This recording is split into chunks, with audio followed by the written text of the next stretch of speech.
So we talked about what we should eat prior to exercise, whether we should eat during exercise, but what about after? Well, this is a sensible time to refuel, is after you finish an exercise session or after you finished a game or competition.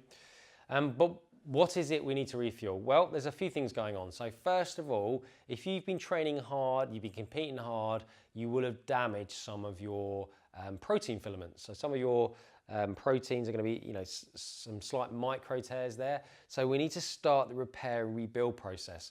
And to do that, we need protein. So you definitely want to consume a meal that's going to have some protein in it. Now, they used to always talk about the golden window of, you've got to get that protein in as soon as you finish exercising, because that's when protein synthesis is optimized.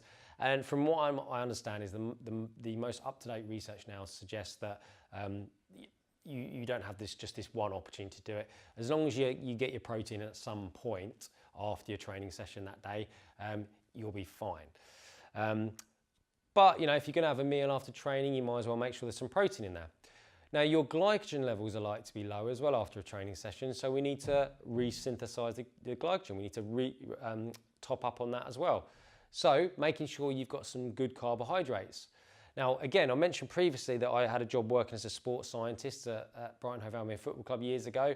And what we used to have is, as soon as the players came off the pitch, they'd go into the changing rooms. There was a big table and they would have loads of different foods that had roughly about a minimum of 50 grams of carbohydrates in there.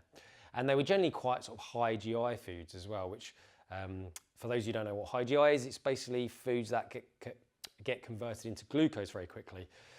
So they'd have like fridgy milkshakes, they'd have tracker bars, and I think there was even like jam sandwiches and things like that. So foods that we wouldn't recommend to our clients if they're trying to lose body fat or be on a healthy eating regime. But what they did do is they topped the players' glycogen levels back up quickly, so they're refueled and then ready to exercise again the next day.